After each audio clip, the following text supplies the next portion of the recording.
What is going on, everybody? I finally got caught up on Q. How's everyone doing this Saturday? It is Saturday, February 3rd. I got to get this done because after I do this, then I get to do the memo scope. I'm just busy. We had a broken refrigerator today, which took up a little bit of extra time. Had to figure out. So I got my latest Q video put together. I've got the information, and my back is still sore. It hurts a lot. Not gonna lie. The date night was great. We went out to a pizza place here, and it was really good. One of these times, we need to periscope our date night because Denise and I have the most interesting conversations when we go on date night. It's crazy. We were sitting there talking for like an hour and a half. And she's like, we should just go home and do a scope and talk about all these random things that we've been talking about. And every time we get done with date night, she never feels like, getting on Periscope and talking about things because we've already talked about it. But we have some very interesting conversations when we do date night. Howdy from Austin, Texas. Hey, how you doing? I'm glad you're on here from Austin. We are here. Hey, don't be tired of winning. I'm not tired of winning. Brendan Dilly did not scope because Brendan is on vacation. Brendan is on his way to Florida. He's on vacation. He scheduled the vacation before he decided to run for Congress. So Brendan wasn't on Periscope today. I don't know if he's going to be on Periscope tomorrow, but we've been messaging each other. And I have something I should share with you about Mr. Brendan. I'm going to talk about him. So I had a dream about him, actually 2 dreams last night. Yes, Brendan is a man of my dreams. I'm only going to tell you about one of them. It's the only one you need to know about.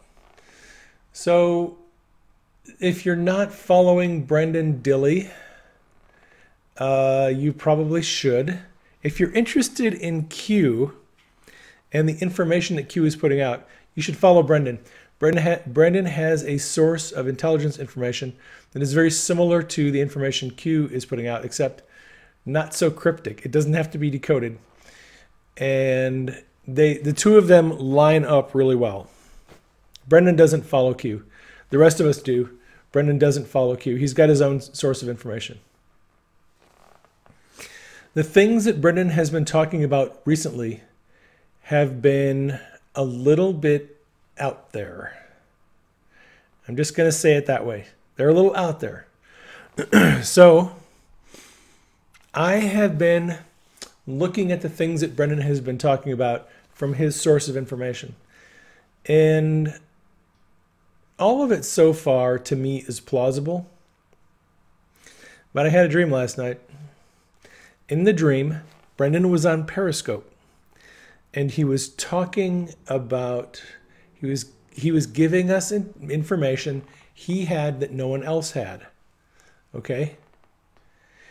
And he was talking about women and children in the sex slave industry. And he was in the dream, right? So this is a dream. He's on Periscope and he's talking to us about information he has about people who have been sold into sex slavery.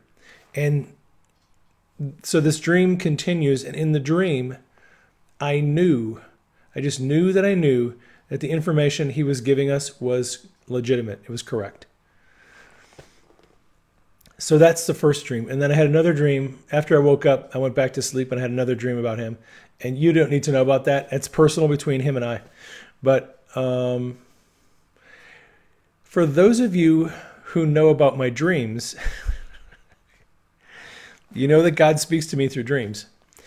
And I believe God was giving me confirmation that Brendan's source of information is accurate, and I don't need to worry about it not being reliable. Now, this is a dream God gave me to help me understand about the information that Brendan is giving out. I'm not telling you that you have to believe Brendan. I'm not telling you you have to follow him. I'm not telling you that all of his information is correct. I'm telling you I had a dream where God was showing me things about Brendan. If that is helpful to you, then take it and run with it. If not, then ignore it. Okay, fair enough? I do not tell people who to follow, what to think, what to believe. It's up to you. You have to be a grown-up, and you have to figure this out. So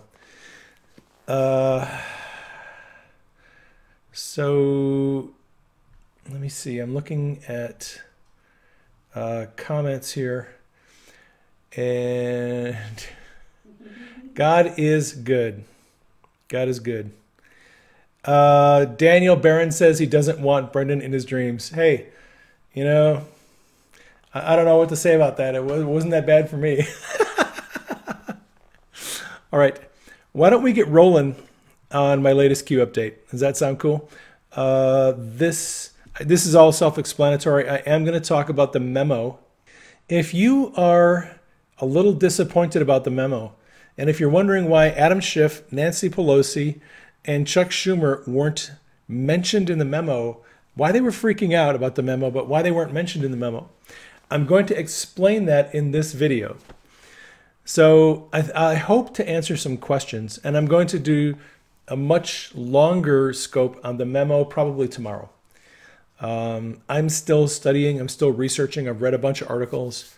I'm looking into this stuff. I want to give you guys a really good understanding of what's in the memo and where it's going and what it means. Cool? All right. I'm going to jump in, and we're going to talk about Q.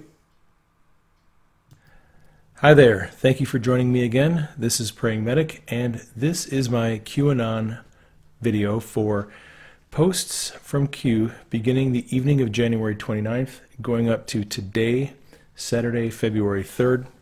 I just checked Q's page before I did this video, and there are no new posts other than the ones I have in this video. So this will get us caught up to today. When I started this particular thread on Twitter, my theme was shifting the narrative. The Nunez memo is about to be released. Well, this thread now is about 5 days old. The memo has been released, and what I've noticed that Q is focusing on in this particular series is freedom. It is, for Q anyway, this is all about freedom, and you'll see why I say that here in just a minute. So wanted to do a little bit of review. This is a Q post from January 29, and Q periodically tells us to go back and look at previous messages, look at crumbs, and future proofs past. So we're going to look at this one from the 29th. Narrative shift, nation on alert, firing RR equals block Mueller, firing RR equals setup firing Mueller, firing RR equals red line in the sand. What was the Senate vote, confirmation vote for Rod Rosenstein? Why did Rosenstein beg Ryan to block the FISA memo from congressional further review advancement? All right, and then there's this number of congressional members, senators, former Obama said staff who went and looked at some intelligence information inside of a SCIF. The question I wanted to focus on is about firing Rosenstein. Why was Q drawing our attention to the potential firing of Rod Rosenstein? Well, what I see is the setup of a narrative, and we're seeing it now. The mainstream media is apoplectic about this. Now that the memo has come out, we know that Rod Rosenstein signed one of the applications to FISA court to renew the spying on the Trump team. People are now saying that Rosenstein, well, the people on the left are saying that Trump is thinking of firing Rosenstein. And if they fire Rosenstein, that's a way to get at Mueller. And, there's been this narrative that the left has been pushing that they're almost daring Trump to fire Mueller. I think they want him to do that so that they can accuse him of obstruction of justice. There is no way Trump is going to fire Mueller. And this article just came out today. I'm just going to show you this real quick. Washington Examiner. White House has no plans to fire Rod Rosenstein. There is no discussion with Jeff Sessions in the DOJ about Rosenstein being fired. Actually, the morning that the memo came out, Rosenstein was with Jeff Sessions and Rachel Brand at a conference where they were discussing their plans to break up human trafficking rings. So, and Sessions was speaking very highly of Rosenstein that morning. So there aren't any plans right now to get rid of Rosenstein. So right now, conservatives have this narrative going on that they don't trust Rosenstein. If he signed off on one of the applications to spy on Trump, he's probably, a deep state operative. And there are these people who are on Twitter saying that Rosenstein needs to be fired. So you have one group of people on the right who are saying Rosenstein needs to be fired. You have another group that says, well, if you fire Rosenstein, it's just a setup to go after Mueller, and that's obstruction of justice. So Trump is playing it cool, so is Sessions. They don't have any plans to get rid of Rosenstein. I do not think we should join any of this push to get rid of Rosenstein. We need to follow Trump. We need to follow the president. If the president is pushing a particular issue, we need to support the president in that issue. If the president has expressed confidence in someone, we need to be okay with that. My fallback position on all of this is just trust the president. He knows what he's doing. He has people in places for specific reasons. And until Trump starts pushing to get rid of Rosenstein, I don't think we should be pushing to get rid of Rosenstein. I think that is a bad narrative, and I don't think we want to get involved in that. So just wanted to clear that up at the beginning of this video.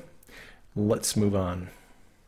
Okay, so Q posted a flag, and, well, it's just a flag.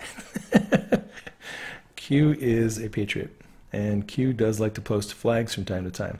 And this is taking us in the direction of this theme of freedom. So let's go on to the next post. And James Comey tweeted on January 29th, this tweet: Special Agent Andrew McCabe stood tall over the last 8 months when small people were trying to tear down an institution we all depend on. He served with distinction for 2 decades. I wish Andy well. I also wish continued strength for the rest of the FBI. America needs you.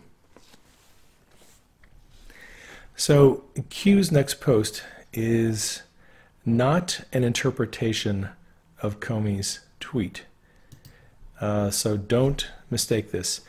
This is not actually Q interpreting, saying that there's some coded message in Comey's tweet that we have to decode and understand. I don't think that's what Q is saying with this next message. What Q is getting at is there is a message that people involved in this investigation need to know, and what they're saying publicly and what they're saying privately are two different things. And this is the private narrative. This is what Q is saying that they're saying to people inside the FBI. So I'm just going to read this. JC tweet translation: Special Agent Andrew McCabe stood tall over the past 8 months, brackets, do not talk, when small people, sheep, were trying to tear down an institution we all depend on, cover. He served with distinction for 2 decades. We own you and your family. I wish Andy well. 187. I also wish continued strength for the rest of the FBI. General threat to others. America needs you. Activate sleeper cells. Q. So my summary is there is a deep state message to Andrew McCabe. If you think you can lessen your sentence by giving up information on us, you are mistaken. We know where you live, and he has a house right down the street from Hillary in Chappaqua, New York. Don't be stupid. 187 is the California Penal Code for homicide. And I think there is a message going out to other agents in the FBI. You are going to be questioned, and you are going to be asked about your involvement or your knowledge of people in the FBI who have been involved in corruption. If you say anything, you may end up dead. So Q is basically letting us know that there is a struggle going on inside the department, in the Bureau. Q's next post has had people scratching their heads for days. And I feel bad for people because it's just the word Apache. It's in all caps. And people have been coming up with all kinds of attempts to decode what this means. I just put some images up here. There's an Apache attack helicopter. There's a motorcycle. There's actually Apache tribe, Native Americans, and Apache servers. So what is Q getting at with Apache? One person thought it was this. Apache equals, and, just put it into a, took the first letter and put a name to each one. So Andrew McCabe, Peter Strzok, Adam Schiff, Chuck Schumer, Hillary Clinton, Eric Holder. Okay, interesting thought. Q has not reposted anyone's guesses as to what Apache means. However, Q and Julian Assange have been tracking together on a lot of things. And the morning that Q posted the Apache thing, this was tweeted out by WikiLeaks. U.S. Army shares its vision of freedom, and it is this: Wednesday wisdom. The sound of an Apache equals the sound of freedom, and it's just an image of a Apache attack helicopter. So again, we see the sound of freedom. Okay, WikiLeaks tweets out a picture of a helicopter, and they equate that with the sound of freedom.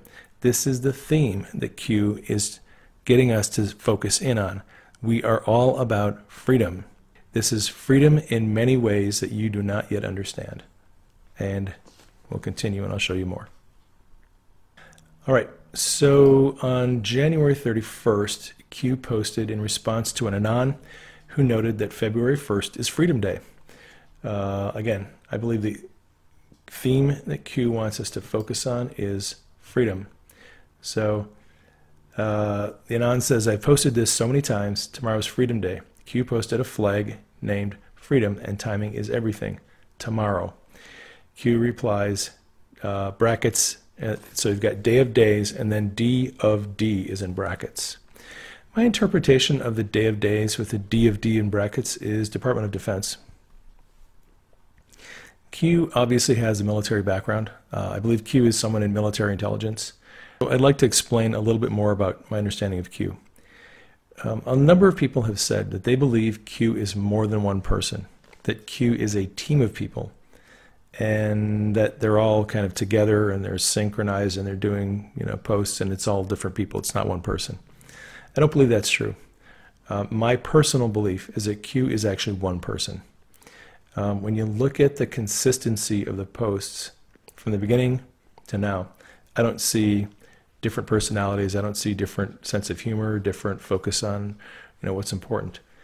Yes, the nature of Q's posts have changed since October, but that is because some of the people, the Anons, have asked Q to make things more clear and don't be so cryptic. So Q's posting style has changed, but I don't think that's because Q is more than one person.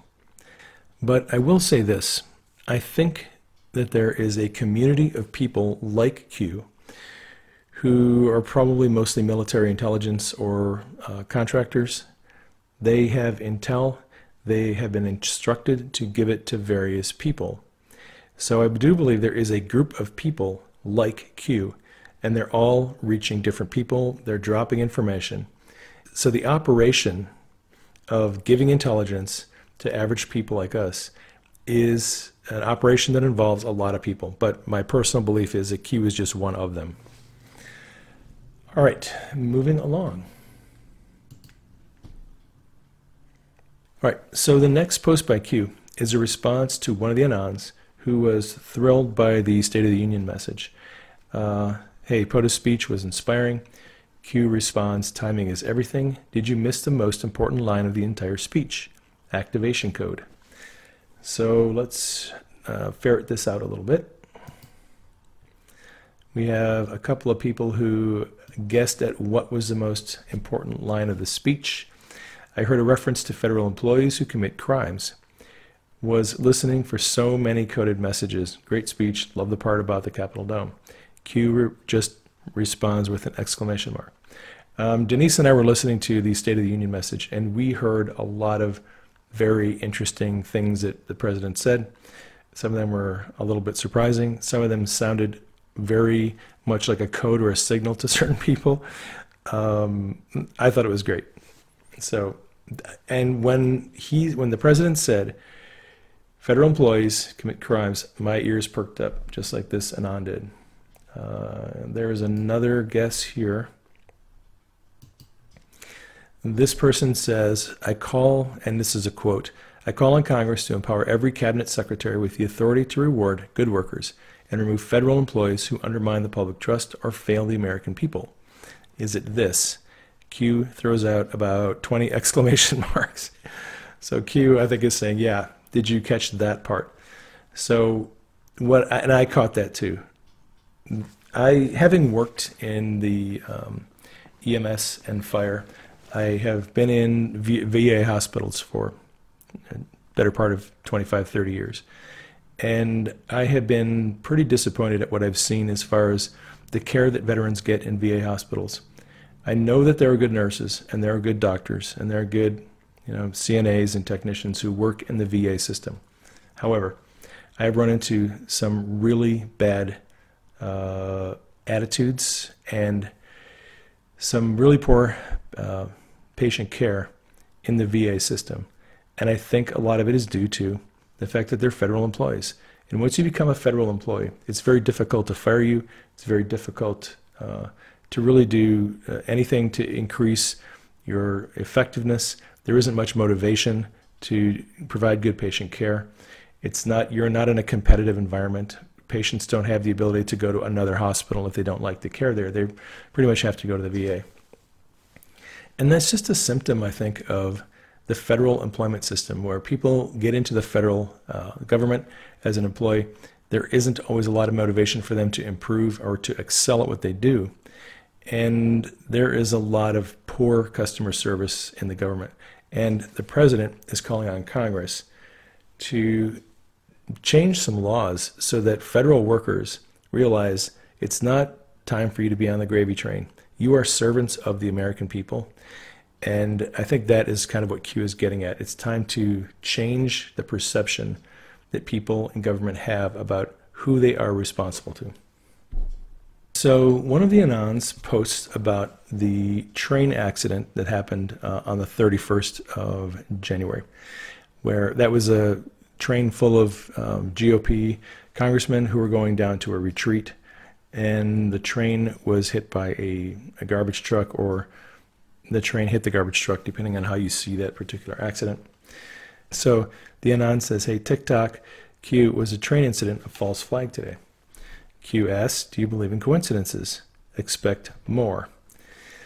That is a rabbit trail that I do not particularly want to go down.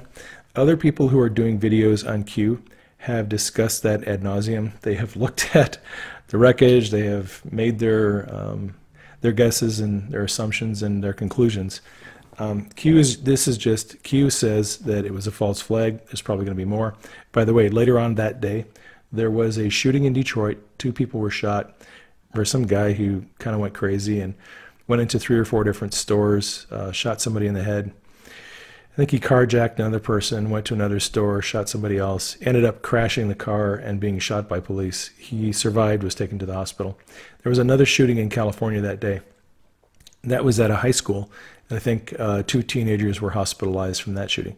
So there were other incidents that went on that day. Were they all false flags? I don't know. I am not convinced that tracking down and spending a lot of time and energy on figuring out whether these are false flags or not is a good use of time. Some people believe in false flags and some people don't. If you're the type of person who believes in false flags and you tend to attribute these strange incidents to being intentional, you're going to believe that a lot of these are false flags. If you tend not to believe in false flags, you're going to think that a lot of these are just coincidences. My argument isn't going to convince you one way or the other. The only thing we're really asking here is, was this incident a coincidence or was it intentional? If you think it was intentional, then you would say it's a false flag. If you think it was an accident, then it's just a coincidence. All right, I'm going to move on. So one of the Anons brings up the question about President mentioned terrorists and Guantanamo Bay in his State of the Union message. Let's be clear, enemy combatants. Q says, hey, go back and look at those executive orders over the last couple of months. Put them together and see where it's going. And we have information that there are going to be more executive orders coming out. And the president did indicate that, and this is in the State of the Union address, that he authorized General Mattis to review the detention policies for Guantanamo Bay and is going to give him permission to change and modify the policies for detention of enemy combatants. So keep your ear to the ground, because I think you're going to see some more things coming out. These executive orders are being dropped in a sequential order. They're going somewhere. We're going to see more of them. We won't see the entire picture for a while, probably another few weeks, but the picture will become more clear as time goes on. So in this next post, one of the Anons makes a connection between the statue that the president pointed to during his State of the Union message and the fact that Freedom Day was approaching. Now, the Freedom Day was February 1st. Let's look at this post. I'm guessing that Freedom Statue and Freedom Day have to do with Q's stringers for freedom. Q says, news unlocks map. So yes, this is all going in the direction of freedom. No coincidence. The president was talking about freedom. He pointed to the statue. He said, you know, I think the Hall of Congress is a monument to freedom. Everything in that speech was about freedom. In the next post, Q mentions a helicopter, a crash. It's at Newport Beach. There was a hotel general manager. What happened at those hotels, the hotels that are related to the general manager? This news article was published in the Orange County Register. Helicopter didn't send out a distress signal before fatal Newport Beach crash. The pilot and 2 people on board were killed. So Joseph Anthony Tina, 60, was the pilot. Kimberly Lynn Watsman, 45, of Santa Monica, and Brian Reichelt of Hollywood also died. They were managers and employees at a hotel, the one that Q is referring to. And if you're interested, you can, there's more other news articles about this and the history of these people. So this is one of the Anons posts this. This is taken from one of the news articles. Watsman was the general manager of the Standard Hotel in West Hollywood. She had worked for the company for nearly 11 years, and there's a link to an article. Q responds, what happened at the hotel? AS, in brackets, what is AS attempting right now? Favor repaid, Q. So in this particular exchange, AS is Adam Schiff, the ranking member on the House Intelligence Committee. So I responded to Q's post on Twitter. What is Adam Schiff doing now? He's tweeting. He says the memo that is to be released tomorrow is different from the one that the committee voted on. So I retweeted Adam Schiff. Here's his original tweet. And he was just complaining because he said that the memo was changed, and all they did was they changed a couple of words. They changed some spelling and grammar, nothing big. So I was not correct because I don't post on the chance. So one of the Anons posts back, some incident with Adam Schiff happening at a hotel and was covered up. He is repaying the favor by trying to cover this up. Anons were looking for a death cover-up that Adam Schiff is doing. Q responds, how they control those they need. One recent example, relevant today, learn Q. So Q is basically getting at the idea that, it's politics. Politicians owe people favors. There's oftentimes bribery and blackmail involved. You get involved with sketchy people, and this is the kind of thing that happens. So one of the Anons points out that there is alleged to be a pedophile and human trafficking operation that's being run out of the hotel. I'll just read this to you. Pedo ring, human trafficking at hotel, Adam Schiff's district. He knew. He's trying to cut a deal because he knows he's grass. Q responds, the intel just dropped is bigger than you can imagine. Q. So this Anon hit the nail on the head. Human trafficking and pedophilia. And I just want to say this. Again, for the other people that are doing YouTube videos on Q, they have dug into this thing, the pedophilia, the human trafficking, the strange murders. If you're interested in that, you can go and do some research. That's not why I'm doing this video. I don't really have the time and the ability to go into all that. I'm covering a lot of different subjects right now. When I get done with this video, I'm going to do a video on the House Intel memo. So a lot of other people have covered that. You might want to watch their videos if you're interested in learning more about that. The Anons have dug into that, and there's a lot of very dirty stuff going on. And that's all I'm going to say about it.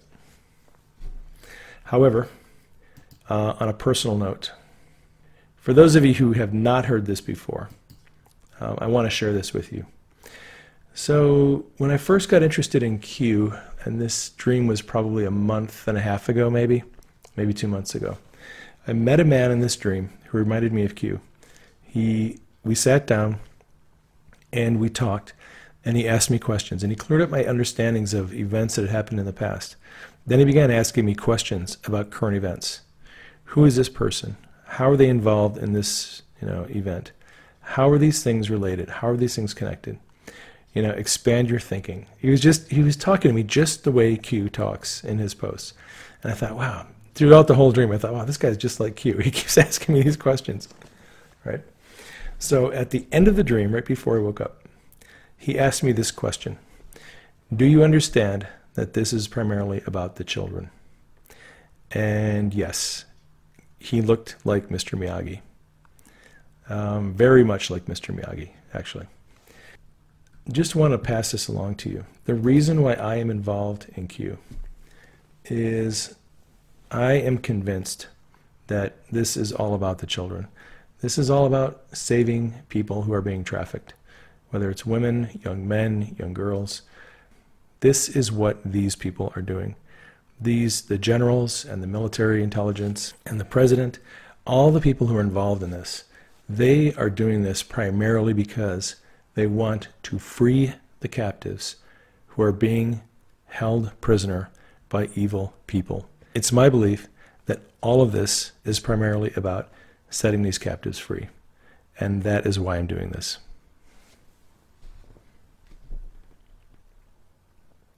All right, this is Q's next post, and I'm just going to read this to you. Effective yesterday, while standing under the Statue of Freedom, POTUS freed those good people who are currently being blackmailed, threatened, and enslaved. Those who stood chanting, USA, USA, USA, were freed. The shot heard round the world. TG, with an arrow, we the people, Freedom Day, Light Q. Was TG a reference to Trey Gowdy? I don't know. TG keeps coming up in Q's post. I'm not sure if that's Trey Gowdy. It could be. It could be. It looks like the president and Jeff Sessions have a place for Trey Gowdy, that he's not actually going to be retiring. Will he be special counsel? We are going to get a special counsel. I don't know. I don't know what the plan is for Trey Gowdy. But, now that they're saying that Rosenstein isn't going anywhere, maybe Trey Gowdy is going to be the special counsel. There is going to be one appointed. That is what the House Judiciary Committee is driving toward. So you've got Bob Goodlatte with the House Judiciary. You've got Chuck Grassley with the Senate Judiciary. And you have the House Intel Committee with Devin Nunes. All three of them are doing parallel investigations.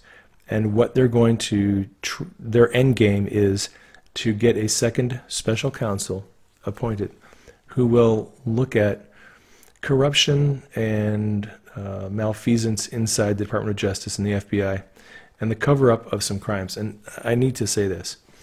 So when you look at the way Chuck Schumer and Adam Schiff and Nancy Pelosi reacted to the memo before it came out, people, they're making fun of these people, but you have to understand, there's a reason why they were freaking out. And the reason why they're freaking out is not obvious. I did not think they were going to be named in the memo. The memo was pretty much what I expected it was going to be. It was called the FISA Abuse Memo, and the memo was primarily about FISA abuse. The reason why Adam Schiff, Nancy Pelosi, and other people were freaking out is the memo implicates agents in the FBI and attorneys in the Department of Justice of corruption. Now, when you have corruption in politics, when you have corrupt congressmen and senators, they are protected by agents in the FBI and attorneys in the Department of Justice and corrupt judges. They have a system that is set up that protects all of them. They can take bribes, blackmail, kickbacks, extortion, money laundering, drugs. We're probably going to find out that there are some pedophile rings in the government. All of this goes on. And as long as you have judges, prosecutors, and FBI agents who are willing to turn a blind eye to that, as Q has often said, blind eye, right? As long as you have people in the system who will turn a blind eye to that, the politicians can be involved in this activity and it's never going to be prosecuted. They don't have to worry. But the memo is the shot heard around the world. The memo is the first few snowflakes of a blizzard that is coming. The memo is the first of many memos that are going to come that are going to root out and expose corruption in the Justice Department, the courts, and the FBI. And once those corrupt people are removed, what happens to the politicians who are guilty? If you remove the corrupt prosecutors, the corrupt FBI agents, the corrupt judges, then the politicians are exposed. No one is going to cover for them anymore. And that is why people in Congress are freaking out about the memo, because they're about to lose their cover. So just wanted to share that, some observations that I think will help us keep the right frame of mind as we move forward with this. So next, one of the Anons posts a picture of Mike Pence. He's speaking, and he is, I'm just going to read this, despite the terrible train wreck en route, congressional GOP got to their retreat safely at Greenbrier Resort. Coincidentally, the site is a massive underground bunker, emergency shelter for the U.S. Congress built during the Cold War, codenamed Project Greek Island. So Q responds at the bottom, coincidence? Marines are on guard. Right, so this was during the train accident. The people in Congress, the Republicans, were on their way to a bunker to be protected in anticipation of the release of the memo. On the way there, they got into an accident. Unfortunately, somebody was killed in the accident, and if you want to pray for that, the family and friends of that person, that would be great. But if it was, as Q says, a false flag, an attempt to maybe derail the train and kill those Republican congressmen, that effort was thwarted. They ended up in a safe place in a bunker surrounded by Marines. And Q is basically saying, look, this was all kind of planned out. In the next post, the Anons are concerned about the president. Q just lets them know president is safe, protected by patriots. This next post is rather long. I'm going to click on it and read it to you. So, reference previous last breadcrumb. Obviously, the train slowed down, so it must have been warned. And then the Anon says, I think it was warned. Helicopter surveillance saw the truck and warned the engineer. I'm guessing the truck was kitty corner between the crossbucks with the back end dumpster lift hydraulics boom facing the oncoming train. Train hits the boom, spins the truck around, and rips the body off the cab of the truck, leaving the cab on the crossing. Train drags the body of the truck down the tracks until the body rolls off down the embankment. Question is, if truck tried to run crossing, why didn't occupants flee the cab while getting stuck unless train hit the truck just as it was trying to run the crossing? So he's just trying to, work this all out in his mind. Have to figure, though, if aerial surveillance sees truck and warns the engineer, the truck had to have been there for a while, so why didn't the occupants flee? If the truck was there as a plant, the only sense I can make of it is that the occupants were patsies, i.e. maybe they were told they were only going to force the train to stop, like it's an Antifa protest. And this is how you set up a false flag. You find some gullible people. You tell them, hey, we're doing a protest. We want you to take your truck and just park it on the tracks. And this train knows you're coming, and they're just going to slow down and stop, and you're just going to be a protester. So the Anon goes on to say, I don't think surveillance would have seen a truck headed toward the crossing and tell the engineer to brake, assuming the truck would stop on the tracks. However, it could be that the access road was closed and any traffic was regarded as a danger. Some people have speculated that that road there had been closed because people in Congress were coming on the train and didn't want to, have a risk of someone trying to hit the train. The key is, how fast does an Amtrak train usually go through there, and how fast was this one going? If this train was slower, then why? So there's all these questions, right? This is Q's response, drone. What does that mean? Does that mean that the drone hit the truck and took the truck out and immobilized it? CIA drone, maybe? Because we know that Q does not really think the CIA plays very well. I'm not exactly sure what that means, but I'm just reporting what Q posts. Next, an Anon posts a link to an article about the co-founder of Hamas who died 3 weeks after he supposedly accidentally shot himself in the face. I'm going to click on this. This image right here is not the guy who shot himself. It was a wrong image. The Daily Caller eventually posted a different one, and I'll show you that in just a minute. Then the Anon says, karma is a bitch. So let me go to Q's response.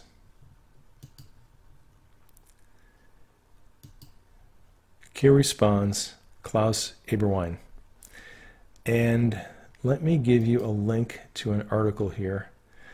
This is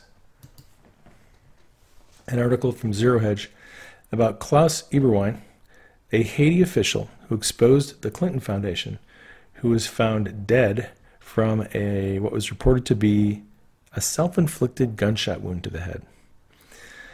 And you can find articles like this on Klaus's death.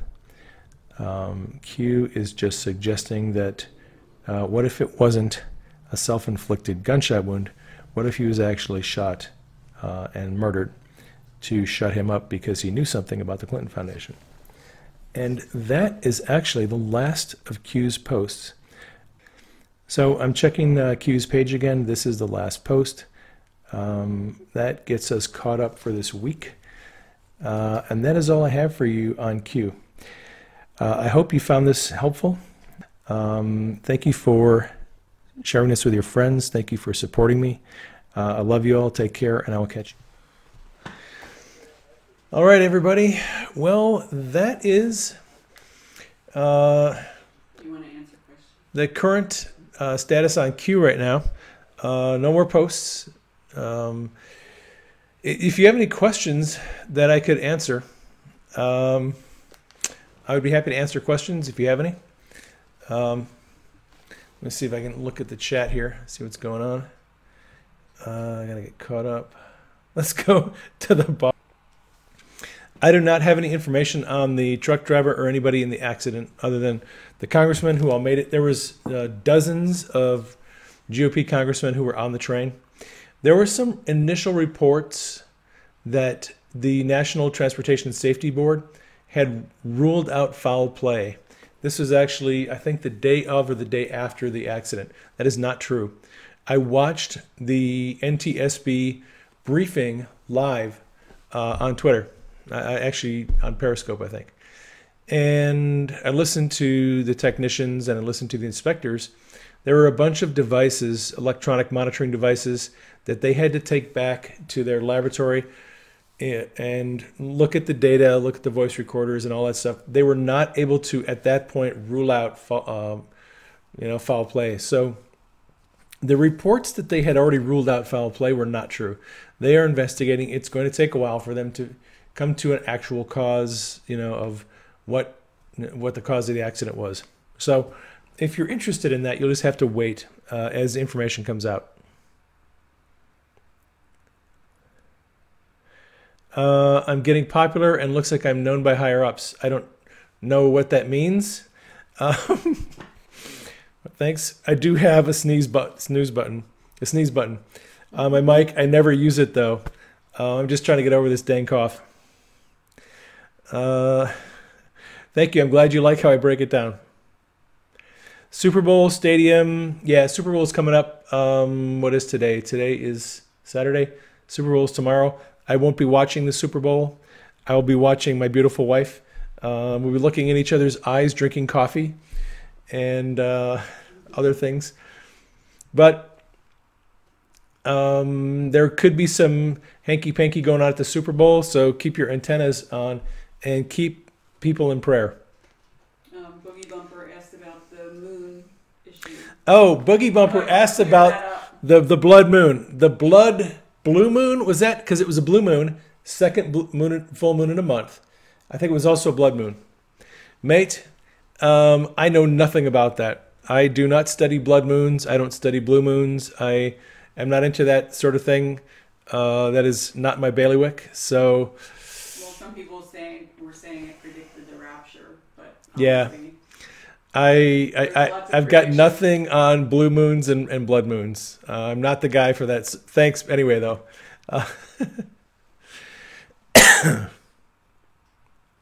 Let's see. Oh, the memos. So Brendan Dilley, let me tell you a little bit about what Brendan has been saying. Brendan Dilley said his source has said there are 9 memos total. I have no idea how he knows that there are 9 memos. He said we're going to see 4 of them. We will not see 5 of them. So 4 are going to be made public. 5 will not be made public. And he said, look, you don't need to know what's in the other 5. The information that's in the 4 that we're going to see is good enough. I don't know how he knows that in advance. I know that Chuck Grassley has a letter, which is a criminal referral for Christopher Steele, one of the guys who's involved in the dossier. That is an 8-page letter that is classified. Grassley is trying to get that made public. The problem with the process is, and I might as well explain this to you so you're not frustrated for the next 6 months. The House of Representatives and the Senate have different rules. The committees all have different rules by which they're allowed to make information public. Now, Chuck Grassley is in the Senate, and he's chair of the Senate Judiciary Committee. In order for him to take a classified document, which is essentially the findings of an investigation, he has done an investigation. He has referred someone for criminal prosecution, and the intelligence in that document is classified. To have it declassified and made public for the Senate Judiciary Committee, for their rules, it has to go to the FBI and the Department of Justice, and both departments have to approve it being declassified and made public. If the Department of Justice and if the FBI agree that that can be declassified and made public, it would then go to the president. He would declassify it. It would go back to Senate Judiciary, and then Grassley could make it public. So every one of these committees has different rules. And if you're going to ask me why, Dianne Feinstein was able to take the testimony of Glenn Simpson and make it public by herself unilaterally. She took testimony from a witness in a hearing and just made it public by herself. Why Grassley has to go through this process and get it approved by the DOJ and approved by the FBI, that is just how the process works. There are some documents, some information that one person in a committee can make public if they want to. There's other information that has to go through a process. So if you're going to hashtag anything on Twitter, hashtag the Grassley memo. Because, look, the Inspector General's report is coming out March or April. That's the timeline we have. The documents have been released to House and Senate Judiciary and House Intel. They have the 1.2 million documents. The Inspector General report is due March or April. It's going to be made public. All Inspector General reports are made public. You can go to any Inspector General website. There are 73 Inspectors General in government. Every federal agency has an Inspector General. There's 73 of them. You can go to any Inspector General website, and all of their reports are public. You can go on there and you can read them. Denise and I have gone on. We've looked at Inspector General reports. They're always made public. So we do not need to worry about the Inspector General report for the DOJ FBI investigation being public. That is going to be public. There's nothing classified in those reports. The final report from the Inspector General will be a recommendation of corrective action. Who should be fired? What procedures need to be changed? What enhancements need to be made? What rules are violated? The Inspector General's report will be a general review of things that they found that are wrong, things that are out of compliance, things that need to be fixed. There won't be any classified information in the OIG report, but it is an extensive report. So it's going to cover a lot of ground. That will be public. The Grassley memo is not public unless we get on Twitter and hashtag that thing and put pressure on the DOJ and FBI to make it public. So if you're looking to do some activism, that is something you can do some activism on. All right, let me get caught up on questions here.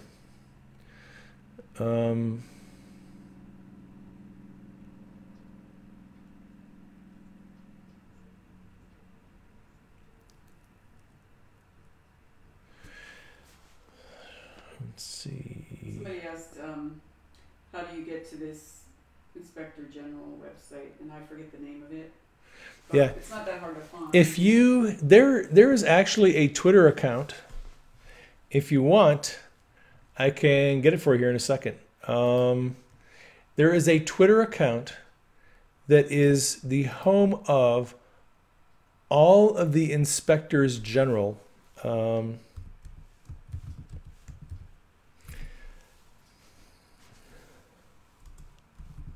Oh, it's called Oversight, is what it's called. Hang on, I'm looking it up. Oversight.gov. There is a Twitter account. I'm looking at it right now. Hang on. You want me to do something really cool?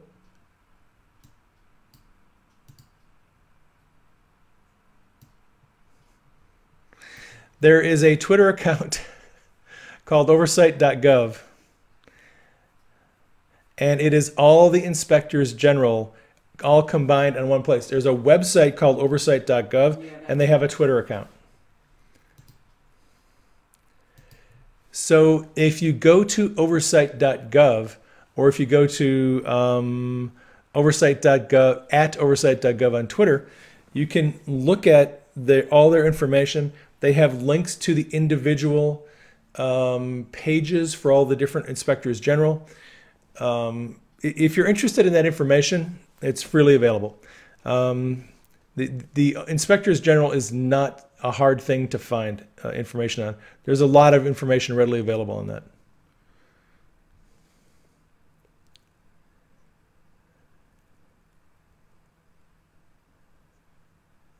Yeah, I'll tell you what, if you want to get some good information, check out Brendan's last 2 periscopes if you haven't checked them out.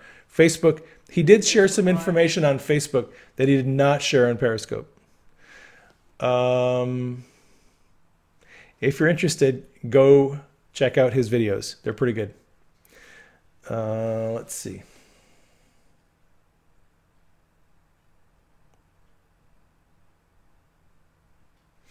Yes, it is a process.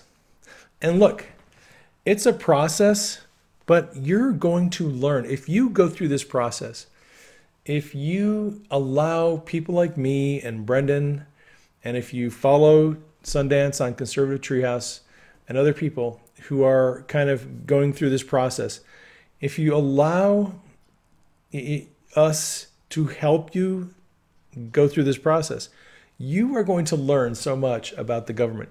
You're going to learn about the Justice Department. You're going to learn about the FBI. You'll learn about government oversight. You'll learn about accountability. You'll learn about the corruption that's been in a government for a long time. Look, this stuff is going to be in history books. There's going to be movies made about it. And we are actually in the midst of incredibly historic times right now. So don't get frustrated because it's a process. It's an opportunity. It's an opportunity for us to learn things that 2 years ago, none of us ever would have thought we'd be learning about. That's how I look at it. I look at it as a learning opportunity. Denise and I like to be lifelong learners, not lowest learners, lifelong learners.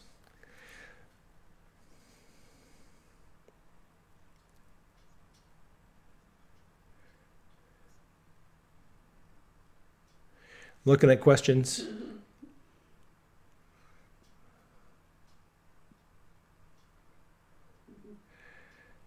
you think Deep State will try to take out Trump like Kennedy? The deep state has already been trying to take out the president. The deep state has had their swings, and if it weren't for Mike Rogers, we'd be in trouble. Pray, keep praying. Yeah, just keep praying for the plans and the plots and the schemes of the enemy to hurt the president, that they're exposed and that they're foiled. They are continuing to try to hurt the president. But Q continues to emphasize that the president is protected. Right.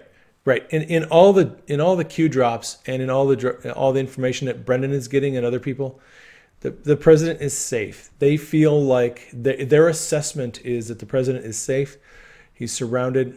They got rid of a few bad people who were too close to the president. I believe the president is safe, but we do need to keep him in prayer.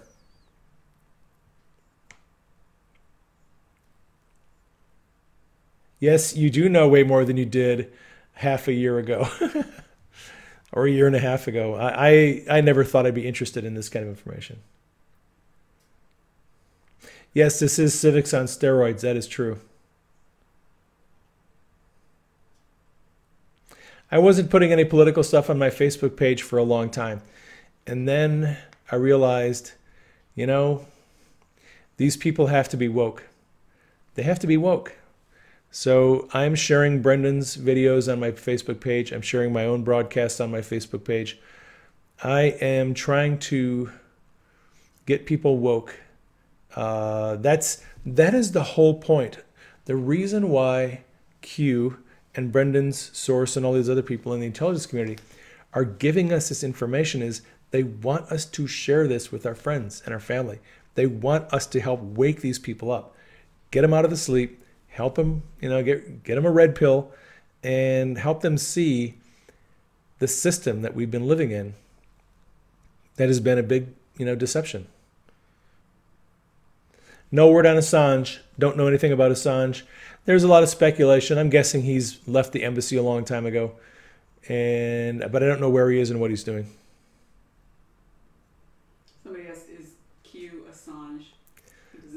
He's not American. He doesn't have Q clearance. Yeah, I do not believe Q is Assange. I'm guessing U.S. military intelligence, somebody in the Defense Intelligence Agency, maybe. Someone like General Flynn or Admiral Rogers, that level of person.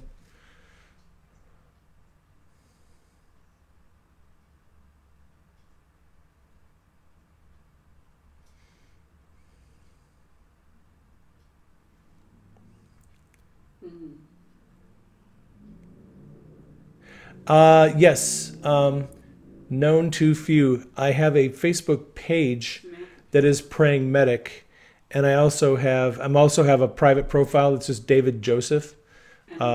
David is my first name, Joseph is my middle name, and I have a website, prayingmedic.com.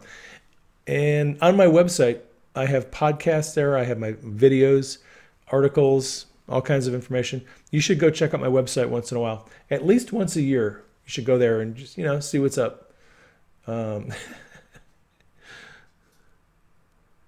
Yeah, let's see. Wonder why Rogers is leaving in March. Why is Admiral Rogers leaving? I don't know why Admiral Rogers is leaving, but it is time for him to leave. He's done what he needs to do. He got the president through a very difficult first year. He helped expose the deep state plan to take him out. He played a very key role in all of that, and they will turn the reins over to somebody that they trust. Flynn and the president and the people in the inner circle, they will find someone to take over at NSA that they trust. Blonde Mama says he's not leaving till December 31st, 2018. Blonde Mama says he's not leaving till December 31st, 2018. Good to know. Good to know. You love my books. Blessing Magnet, thank you. I got to get back to writing books. I have this novel I'm working on, and I just can't seem to find time to do it. I haven't been to President Obama's house in D.C. I don't know if Valerie Jarrett is still there. Wouldn't we love to know? Wouldn't we love to know? I think all of those people are going to be hiring attorneys, if they haven't already, because the poo is hitting the fan for all of them pretty quickly. I do not know where President Obama and Hillary Clinton are. I know that they're not in my house. That I can tell you, because I've looked, and they're not here. Other than that, I can't really be sure. Clapper is going to regret what his involvement in this. So is Brennan, I think. I think they're all going down. Like said, write a book about dreams. I am going to write a book about dreams. I actually had a dream where I was writing a book about dreams. On my list of things to do.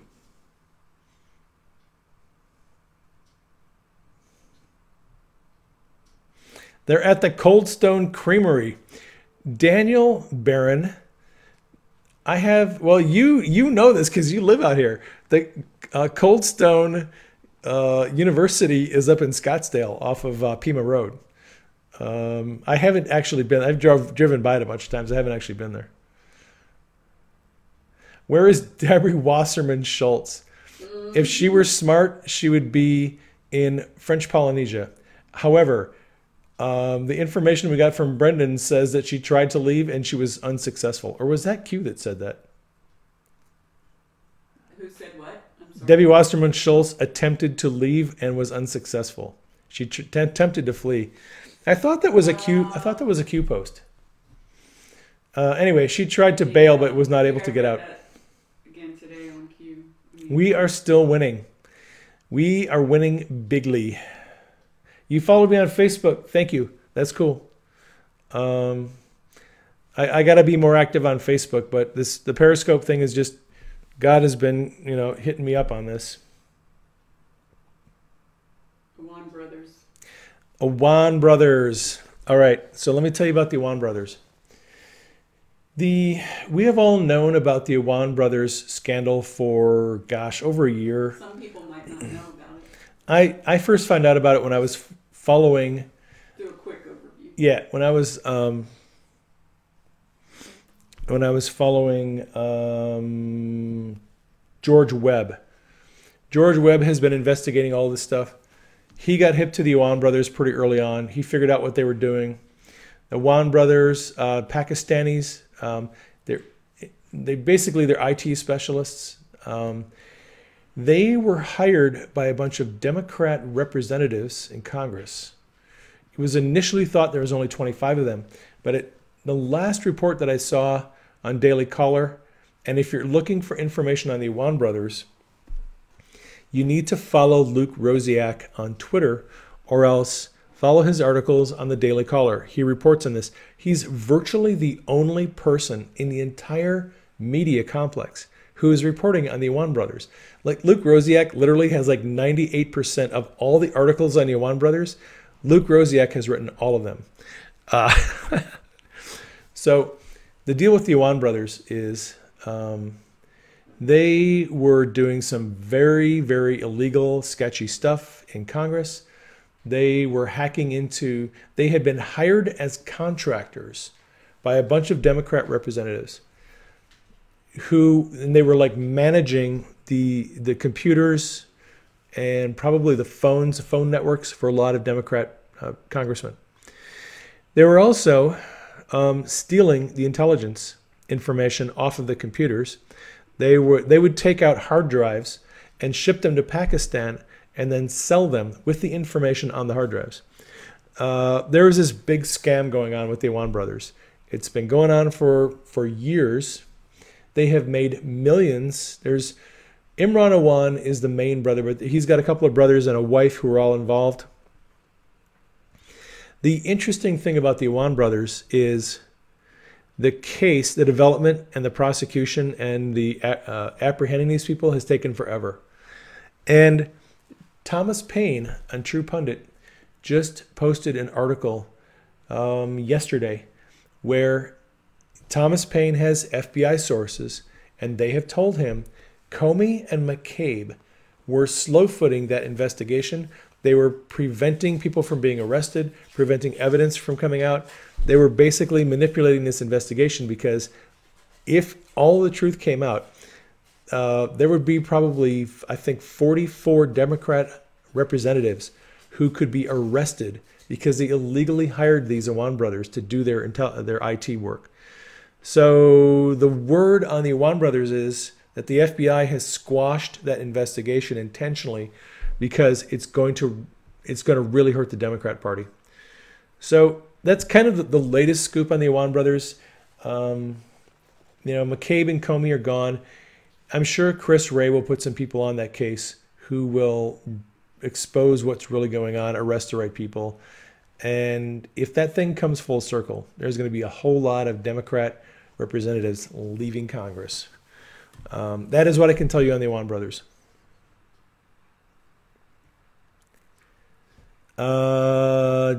Yeah, John Solomon. He posted, I had a feeling this was going to happen. About 3 days before the memo dropped, I posted on Twitter, is John Solomon going to surface when the memo comes out? And the night before the memo came out, Solomon wrote an article on The Hill where he basically gave us like a preview of what the memo was going to be about, because Solomon has inside information. So he posted that article, and then no one's heard from him since then. Solomon, from what Q has been telling us, is Solomon is being protected. Why is he being protected? Because his life is in danger. So is Hannity's. So is Sarah Carter.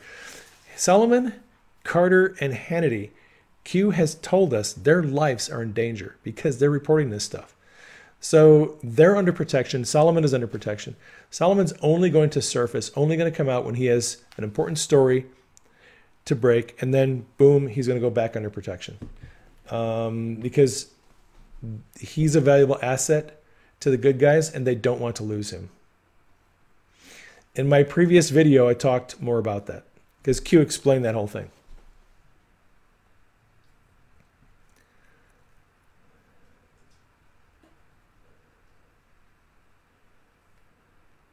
Looking at questions in the chat.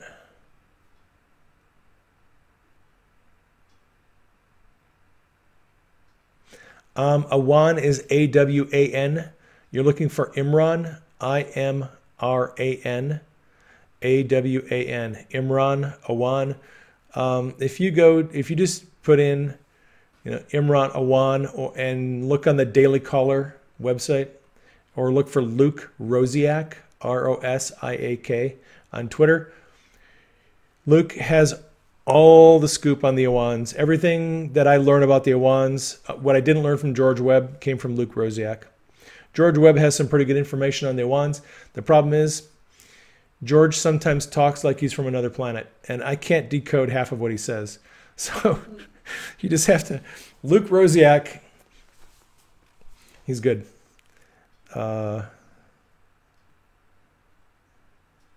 Yeah, the BlackBerry network that the Awan brothers set up is crazy.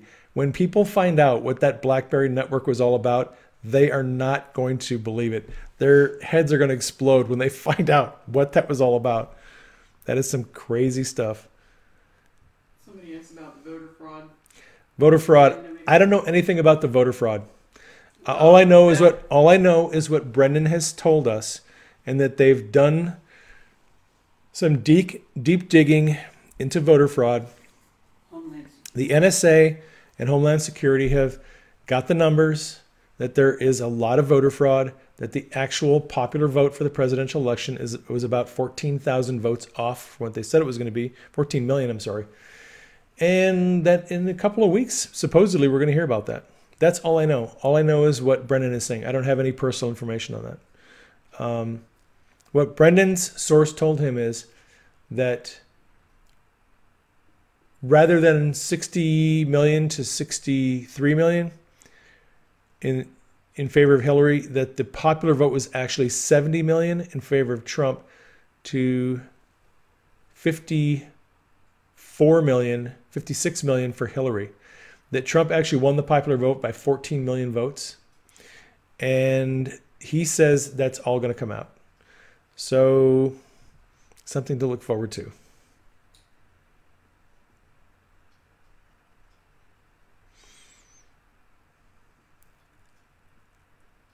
Thoughts on Chris Wray? All right. I have shared this in a previous broadcast, but I'll say a few words about Chris Wray. Chris Wray was hired by Jeff Sessions. It took the president and Sessions a good 6 or 7 months to find an FBI replacement, head of the department, because they had to find the right guy. All right. My fallback position is trust Sessions and trust the president.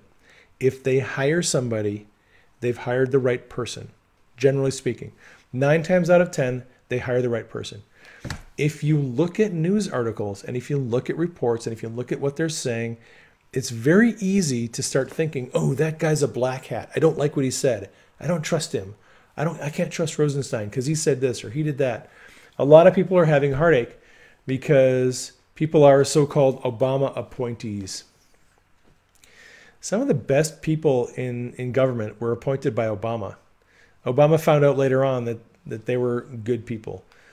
So rather than, and Brendan has talked about this a lot, rather than trying to put a black hat and a white hat on everybody in government and try to label them, okay, these are good people, these are bad people, here's the people we trust, here's the people we can't trust. I look at who has appointed them and what is their purpose for doing that. Look, nobody's perfect. Chris Wray has done some bad things in his life, but Chris Wray was hired because he has a skill set and he has some management ability that they need at the FBI.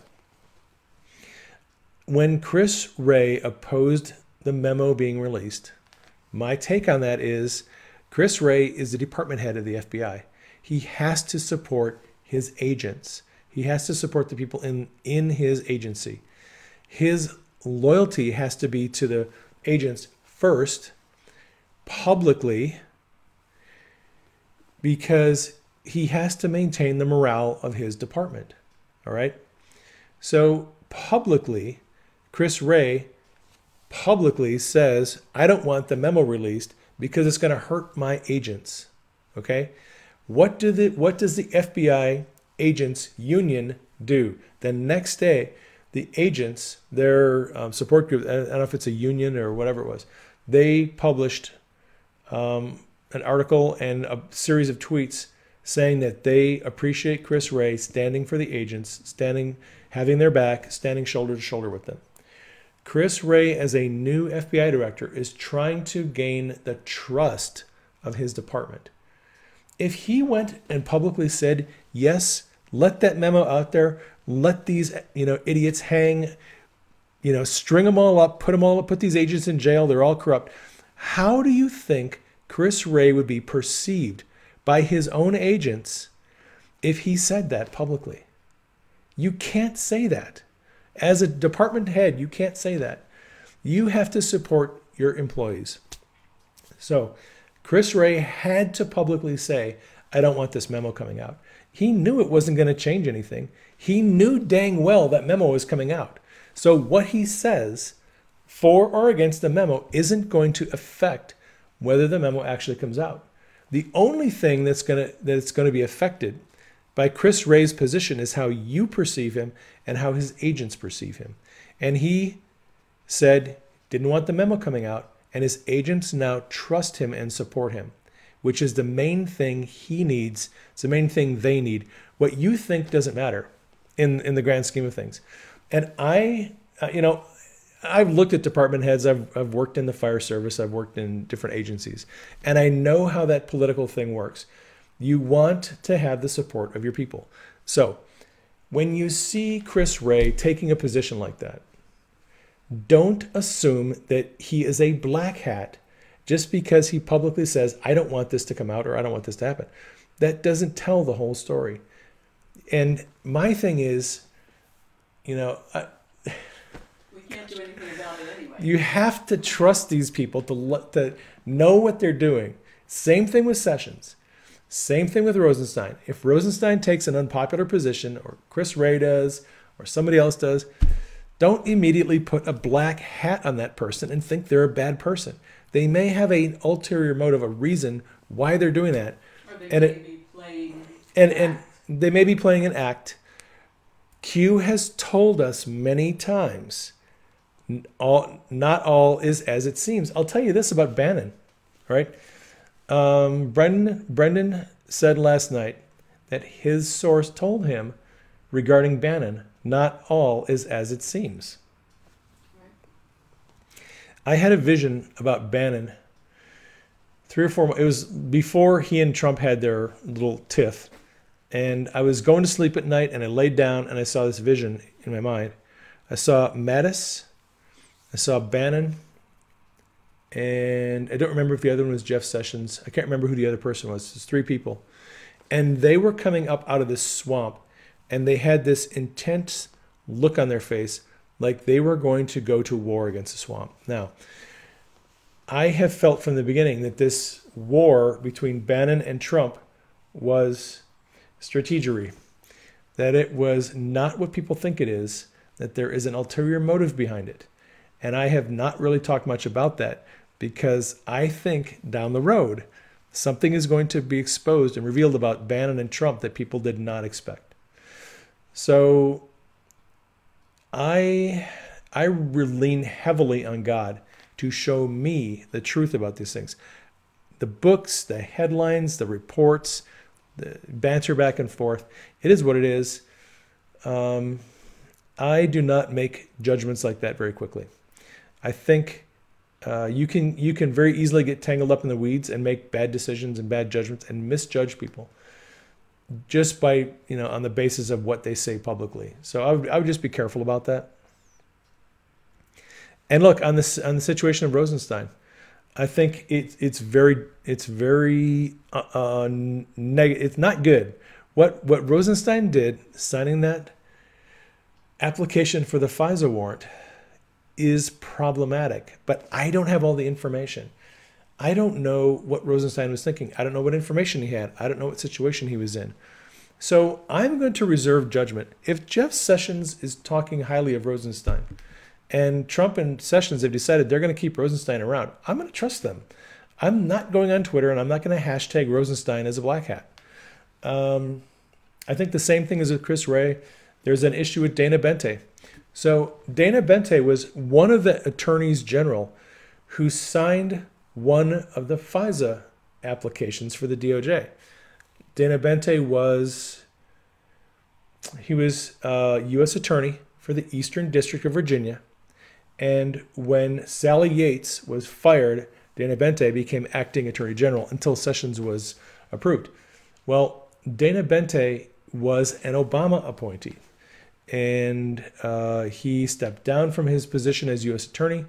He has filled in the position of the head of the National Security Division of the DOJ for the last 8 months. Just last week or 2 weeks ago, he was named as the FBI General Counsel.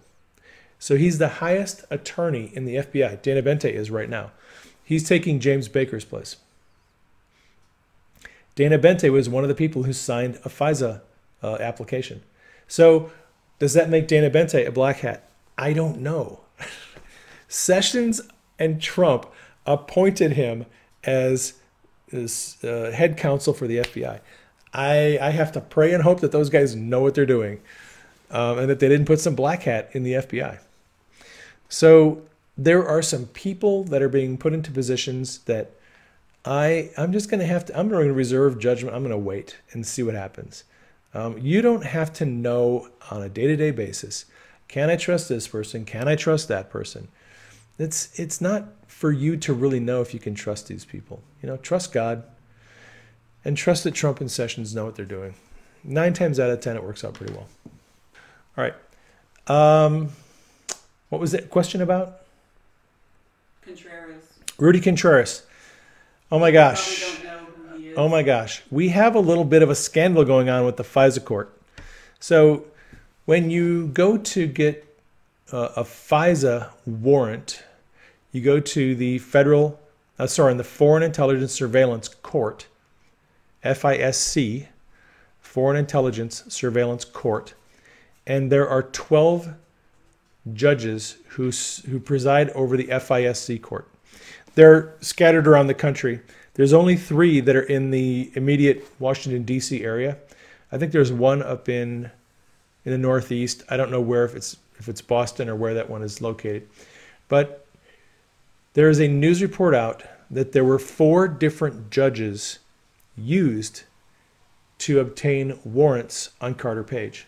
That is incredibly interesting because normally when you apply for a warrant, to get a FISA warrant to do surveillance, you have to take the application back to the same judge every time you need to be renewed. A FISA warrant needs to be renewed every 90 days. Normally, you take it back to the same judge. If the report that we're getting out of, I don't think it's the Washington Post or the New York Times, said that there was 4 different judges, we know that there were 4 different applications. Comey signed off for the FBI. Comey signed off on 3, McCabe signed off on 1. For the DOJ, Sally Yates signed off on 2, Dana Bente signed off on 1, Rod Rosenstein signed off on 1. So that's 4 warrants over that covered a year, starting in October of 2016. They ended in October of 2017. That's when they stopped the surveillance, as far as we know. It's very interesting that they may have used 4 different judges. One of them is Rudy Contreras. And the deal with Rudy Contreras is if he was one of the judges who issued the FISA warrant, he may have a conflict of interest because he's also the judge who was assigned to Mike Flynn's case. When Flynn pled guilty to lying to the FBI, Rudy Contreras is the judge that was assigned to his case. And, interestingly enough, a month or 2 after he was assigned to Flynn's case, Rudy Contreras recused himself from Flynn's case. And it looks like he was forcibly recused by another judge who told him, you have to recuse yourself from this case. So it's interesting that if Contreras was one of the judges who approved surveillance that ended up surveilling Flynn, and then Contreras is scheduled as a judge to hear Flynn's case, that could be a conflict of interest. We don't know.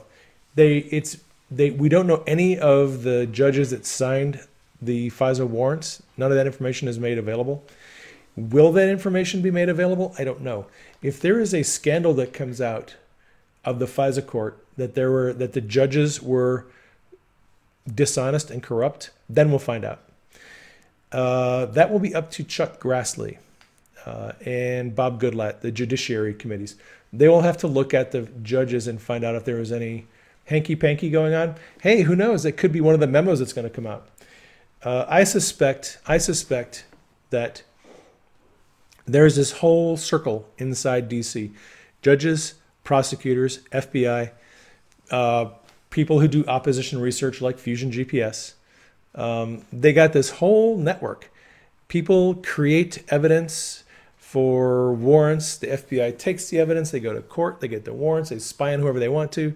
If they need somebody to go to jail, they take them in front of a corrupt judge who's in the system. The judge finds them guilty, puts them away. They got this whole little system. And I think after a year or 2 of us going down this road, that's what we're going to see. We're going to see that there is this very elaborate system. It's all set up and all these people involved, a complex spider web, which Q has been telling us it's a spider web. It goes everywhere. It involves a lot of different people in a lot of different walks of life, private companies, government agencies. It's a spider web. It's all connected.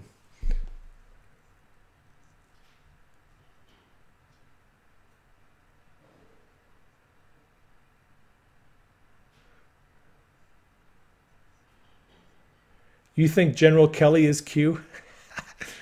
It would not surprise me if General Kelly is Q, except for one thing. General Kelly, as Chief of Staff, is probably the busiest person in Washington, D.C. Being Chief of Staff for the President is a job that requires 36 hours a day. I don't know that General Kelly would have time to be posting on 8chan and chatting with the Anons. He could be. It would be very cool if General Kelly was Q. I don't know if he has time in his schedule to do that. But it's probably someone like General Kelly.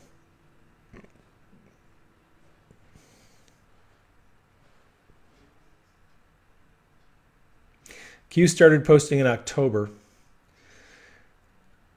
which is around the time that General Flynn started following people who are posting on Q. If that is a helpful little bit of information, just to let you know. General Flynn is following me. And one of my friends has been going around asking people who are doing posts about Q if he's noticed that General Flynn is following most of them. And he's been asking them, when did General Flynn start following you? And for me, it was right about the time I started posting about Q. Flynn started following me. So does that mean that General Flynn is Q? No. It's just mighty interesting that Flynn is following most of the people that are posting on Q. And it happens that he follows them about the time they start doing it. So you can take that for what it's worth.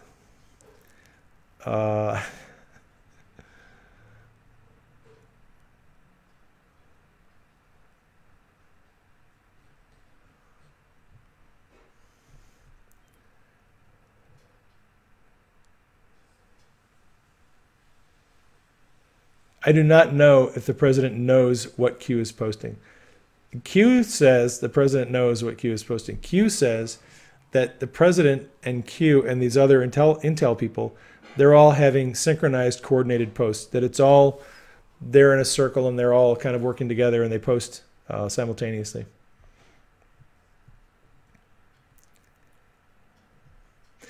Yep, I know that the Anons think that Q is a team. I disagree.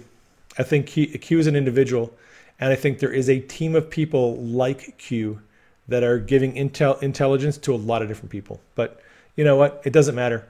It really doesn't matter who Q is. Everyone has their theory, and it's just a theory.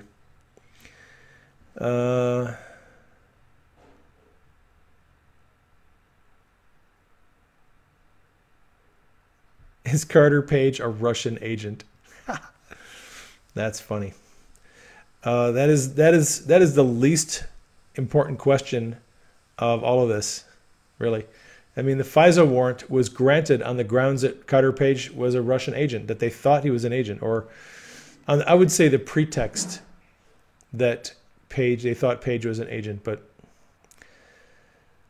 Carter Page is not a Russian agent. Carter Page is a big mouth who should keep his mouth shut.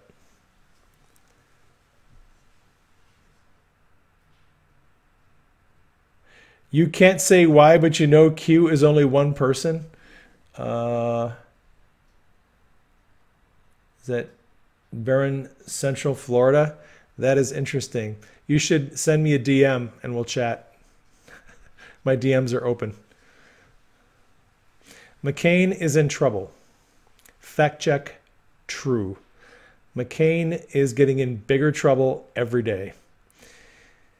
Yes. McCain did not plan well. You have chosen poorly.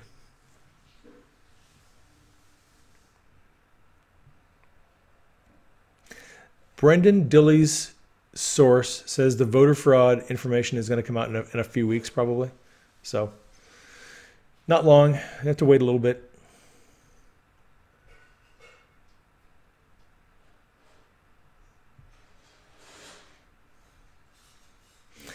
I am going to do an extensive review of Page, Manafort, Trump, the timing of when the surveillance started, when it stopped. It's much more complex than anyone is probably thinking. In addition to what came out in the memo, they had Manafort under surveillance. That's not in the memo. But Manafort was under surveillance before Carter Page was. If I have my facts correct, Manafort was the first one that they put under surveillance. And that's not even mentioned in the memo. Because they didn't use the Steele dossier to get surveillance on Manafort. That was a completely different process. It is a very elaborate situation, and the reason I haven't done a scope yet on the memo is I have to look through a lot of information, do a lot of research, make timelines, get all the names and all the facts right, and then I can come on here and explain to you all how all that whole process worked. It's a lot bigger than what's contained in the memo. So if you hang on, I may have that scope tomorrow night, hopefully.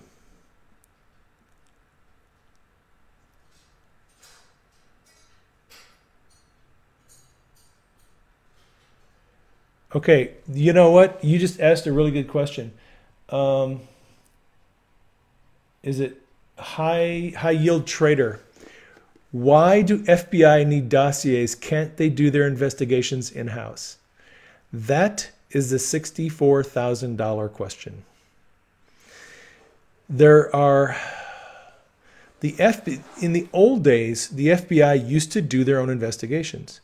They do their own lead work, they do their own research, they interview their own people, they would find their own information, and they'd build a case, a criminal case, or a counterintelligence case. And then they would hand the information, the evidence, over to the Department of Justice for prosecution. That's how they used to do it. Years ago, they made a change, and they don't do it that way. Well, some of them do it that way, but some dishonest ones have found another way to do it. The FBI, like a lot of government agencies, uses contractors, private contractors now, to help them do some of the work. One of the things that the FBI does now is they contract research work. That is what Fusion GPS does. Fusion GPS, which is owned by Glenn Simpson and his wife, Mary Jacoby, they are an FBI contractor. And what they do is they gather dirt on people. And I posted this on my Twitter page, I think yesterday. There's an article in a periodical called The Tablet that goes and looks inside Fusion GPS and what they do. What Fusion GPS does is they do research with a political angle. They do opposition research. That's what they do. They specialize in negative, slanderous, salacious, juicy, sometimes unverified. They put together information into folders on a lot of different people, usually political candidates, although it could be people in corporate America. What they do is they do research, they dig and they find dirt on people. Some of the information they come up with is true. Some of the information they put in their little packets of information is not true. That's the nature of opposition research. So if you are running as a politician against somebody who's a congressman and you want to get some dirt on that person so you can use it in your campaign to take them down, you go to Fusion GPS. They say, oh yeah, we've got this file on that person which has got all their dirt. Their criminal background, their indictments, their plea bargains, their affairs, their alcohol and drug substance abuse issues, whatever you want, we've got all their information. Some of the stuff may not be true or poorly sourced. You give them some money, a few $100,000, they hand you the envelope full of information. You then take the information and you start building your ad campaigns against that person using the information they gave you. That's political opposition research. That is what Fusion GPS does. And that is how they put together this dossier on Carter Page, on President Trump, on Manafort. They probably have one on Hillary Clinton. They probably have one on John McCain. If you do political opposition research, it is in your best interest to do research on everybody, because anyone could potentially want to hire your services, get your information, and pay you a lot of money for it. So you have this wall full of little file cabinets and folders, and you put information on everybody. You have the dirt on everyone. And whenever anyone needs that dirt, they come to you, they give you the money, you give them the folder, and they walk away with their opposition research. Okay. That is the industry of political opposition research. What is really creepy is the FBI has decided to contract with a political opposition research firm, and they're using that information to go and get warrants. And the really scandalous part of this is, it looks like, from what we know about the investigation by the FISA court, that the FBI was allowing these private contractors to go into the NSA database, gather intelligence information on political parties and people, put it in these folders and these dossiers illegally. The FBI cannot allow legally a private contractor go into the NSA database and access classified information. But that's what they were doing. They probably allowed Fusion GPS, maybe CrowdStrike, we don't know. But there were several different private contractors that the FBI gave access to the FISA database, allowed them to take information and put it into these dossiers. That's the big scandal. So the FBI could do its own research, and probably should, but they got kind of lazy and they started contracting it out. They were just like, you know what, we'll just pay this contractor some money, we'll have them do it for us. And if you take that information, give it to a MI6 agent like Christopher Steele, who has this shining reputation as an intelligence agent from Britain, put his name on it, you can then take it to a court and get a warrant because, well, you know, he's a well-respected agent from MI6. He's the one that gave us the information. So the FISA court is not going to suspect that the information was dirty or tainted or wrong because it came from a well-known British spy. That's the little game that they've been playing. And, you know, when we dig into this, it'll all become clear how all this was going on. But, you know, the allowing private contractors to go into the NSA database is crazy. And that's what they were doing. That's what Nellie Orr and Mary Jacoby and Bruce Simpson of Fusion GPS, that's what they were doing. They're accessing the FISA database, taking information, putting it into the dossier, giving it to Christopher Steele, who would put his own information, spin on it, and hand it right back to the FBI, and they take it to court. Pretty shady stuff.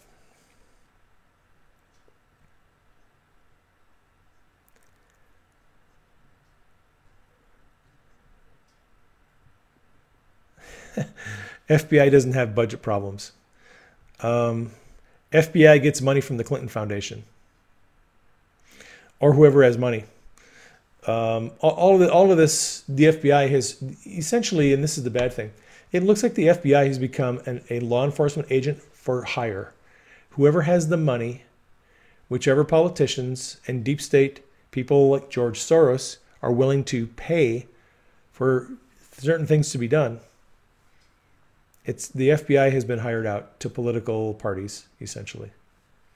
Oh yeah, Nellie Orr on the ham radio. Nellie Orr on the ham radio. Trying to outsmart the NSA. Smart people.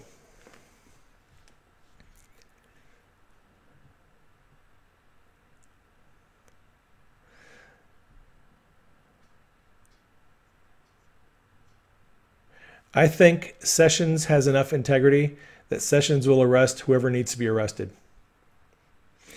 And we are going to see a house cleaning at the State Department, the FBI, the CIA, the Department of Justice. We're going to see a lot of house cleaning going on in the next year. Trust me. McCain has come in a lot of different places. He was acting as a go-between between the FBI and Steele and Fusion GPS. He's using his leverage as chair of the Senate Armed Services Committee to get things done.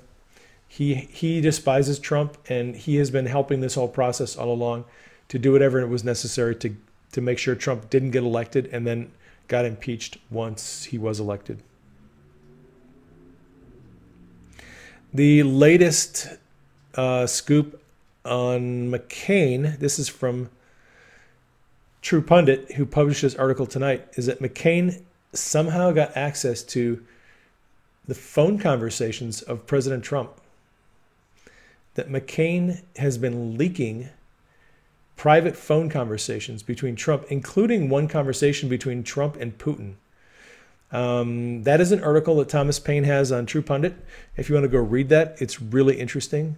There are just sources inside the White House are saying that they now have evidence that McCain has somehow accessed President Trump's private phone and his conversations and has been leaking information. So when you say McCain is in trouble, McCain is in big time trouble.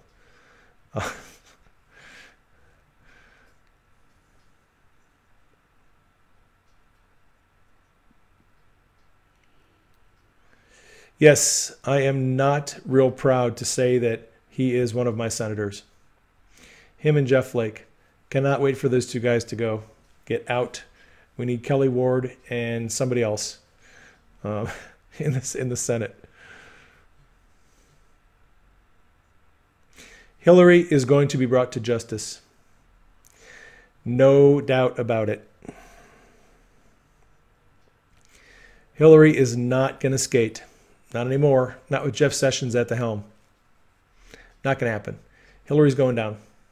There's a very good likelihood that Obama's going to go down too. A lot of people have said Obama would never be arrested, never be charged. The things that are coming up lately, it's looking more and more like maybe he will be charged. We'll have to see how that goes. Obama is not going to get a deal. In fact, what we're hearing from Q and from Brendan Dilley's intelligence sources, nobody's getting a deal. Nobody at the top gets a deal. If you are a top level person inside the intelligence community or in the Obama's White House staff and cabinet, you're not getting a deal. Lower down people, they can plea bargain, they can get deals, they can rat people out, but the people at the top, no deals for them.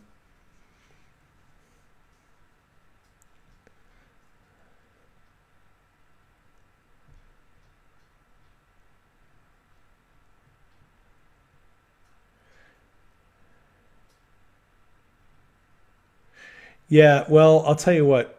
Brendan mentioned this last night on his scope. Wait till you find out about the weapons. Okay, and that's all he said. I can tell you about the weapons. I've done some research with the Clinton Foundation on them, a year and a half ago. We were selling weapons to terrorists. We were arming and selling weapons to ISIS, to Al-Qaeda. That is what Benghazi was all about. Benghazi was about taking tow missiles and stingers and getting them into Libya and helping aid terrorists. And that deal went sideways. And that is what happened in Benghazi. We shipped them through Qatar, and then Qatar moved them into Libya. But we were arming terrorists. And that is going to come out. And Hillary and Obama are going to have to answer for selling arms to terrorist organizations. They sold everything. If they could make money doing it, they would sell it. Because The plan was Obama would be president for 8 years, and then Hillary would be president for 8 years. And if any dirt got on Obama, Hillary would pardon him, or she would make sure it never got prosecuted, never came to light. But that's all going to come out. Yes, McCain is wrapped up in all the arms deals going on. McCain was part and party to all of it. As head of the Senate Armed Services Committee, weapons appropriations and arms deals, that was McCain's job. McCain put his stamp on all of that stuff. So he's involved in all of it. Yeah, go ahead, honey. People are saying, and there's corruption that goes all the way to the top. Yep. Yeah, normally presidential crimes are swept under the rug and pardoned, and you don't really hear about them until the presidents are dead. This is an exceptional case because the corruption in the Obama administration was so rampant, so deep, so widespread. It went to so many different levels. It's going to be very difficult to keep all of that under wraps. It is going to come out. And, some people are saying that he'll never be tried. Some people are saying that he will be tried. Time will tell. I'm not taking a stance on that one way or the other. Time will tell. I just know that there were some very, very bad things done during his administration, and how he has to answer to that, time will tell. Yes, and this crap has been going on for decades. Is that Central Florida? Look, this is going to go back to the Bush administration. And as Brendan was pointing out last night in his scope, a lot of this is going to involve racketeering, RICO charges. Brendan, his source said that there are going to be a lot of RICO cases that are going to be brought out, and some of them are massive. They're probably going to involve thousands of people. And the thing about a RICO case is there's no statute of limitations on it. So if you get caught up in a racketeering charge, they could bring back people from the Clinton administration in the 90s and the Bush 41 and the Bush 43 administrations. They could charge those people. And there was a lot of dirty things going on during the Bush administrations. So this is not just an Obama problem. It has been going on for decades. And people from the 90s and from the early 2000s could be charged. If the news, what is it, 8,000 sealed indictments, if the speculation about the 8,000 sealed indictments is true, and I don't have a way to verify that. I'm not on that, what is that system? I forget what it's called. But there's a system where you can go and look at court dockets around the country. I'm not on that system. And I have a little bit of problem with that because you can't tell when you look at a docket and you see a sealed case. You don't know if it's an indictment or if it's a motion to dismiss or if it's a minor case. They're all sealed the same way. So people assume when they look at a docket, if it's sealed, they think it's a sealed indictment. Well, it may not be an indictment. It may be a motion to dismiss. It might be a case involving a minor. There's a lot of reasons why things get sealed on a docket. It doesn't mean it's an indictment.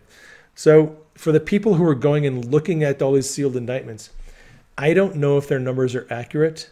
I'm not pinning my hopes on that.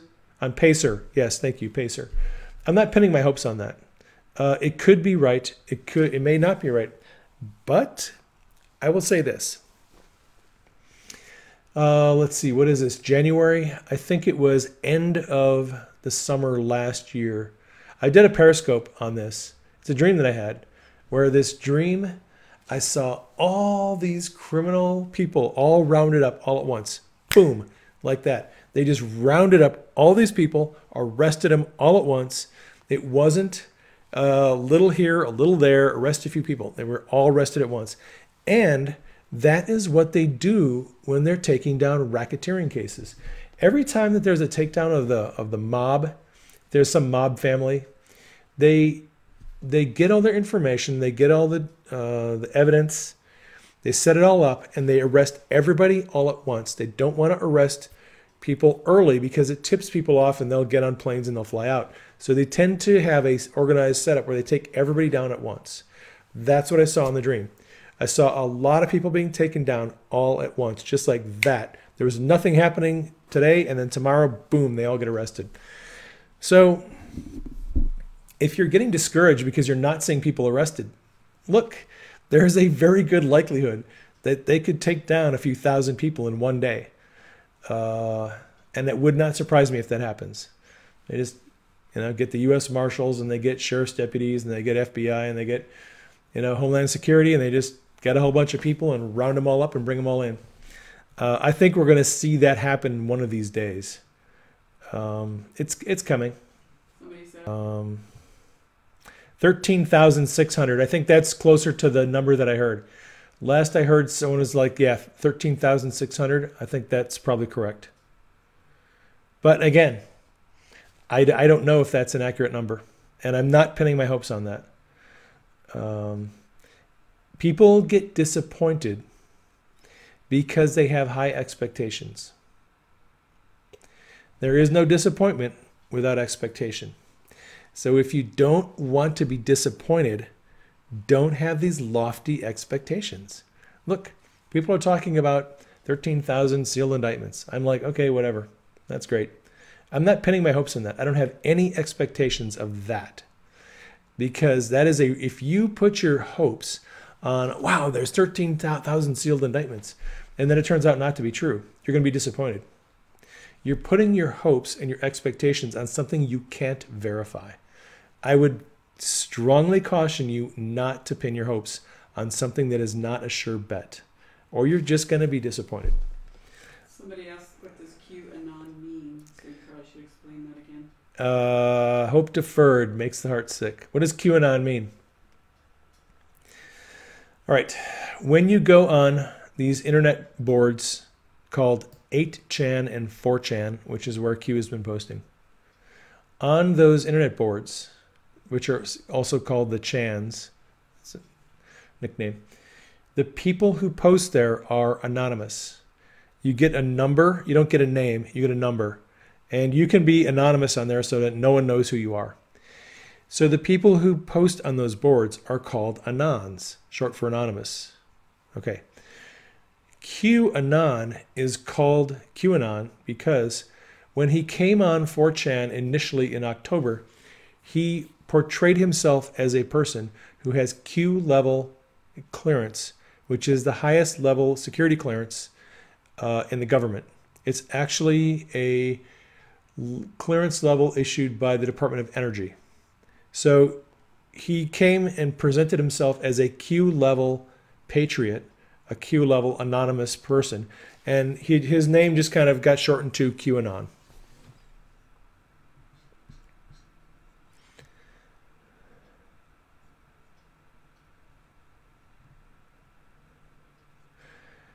Yeah, the chat boards on 8chan and 4chan are confusing.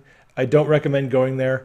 If you want to look at Q's actual post, just go to qcodefag.github.io, and on there it's just Q's post with nothing else. You can go there and just keep up to date on Q's post. That's what I do when I get up in the morning. Before I have breakfast, I go to that link. I see if Q is posted. Before I go to bed at night, I see if Q is posted. And, I check in periodically just to make sure I'm not missing anything. Would I be DAnon or PManon? I'd be PManon probably. Except I don't post on the chance. That's not, God has not asked me to do that. So, what did I eat today? I just made Denise some pork chops with some pasta for dinner. And I had a sausage, egg, and cheese croissant sandwich for breakfast. No lunch. We were busy looking for a new refrigerator because our freezer went bye-bye. Yes, pray for the Super Bowl to be incident-free. That would be good. We are getting an LG, right? Yes. Yeah, we got an LG. We went to Home Depot and found a really nice one. It wasn't very expensive. And we ordered it. It's going to take till Wednesday, so we may be, if our freezer refrigerator thing is not going to work, we may be eating out for the next couple of days. McDonald's.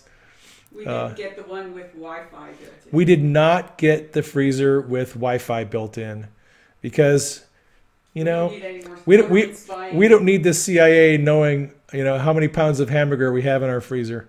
It's none of their business. People are asking for the link again. Link again? Yeah. Can you do it? I just did. Okay. Q does not respond to you if you go to that link. That link that I just put in the chat is for the it only has Q's posts on there. There's no discussion. There's no, you can't talk back. You have to go on 8chan Great Awakening if you want, and then you have to get an account. I would, if you have never done this, I would not do this. No, they don't want you there. If you're a newbie, if you're a noob to 4chan and 8chan, stay away. You are going to get buried. They're going to call you all kinds of names. They're going to throw pornography at you. I would not recommend going on the chans. It's a very rough place to be. I would just go to the link that I put in the chat. Just go there, and you can just see Q's posts, and you can see the responses. If Q reposts one of the Anons, their response, it's all in there. I'm going to get going. I love you all.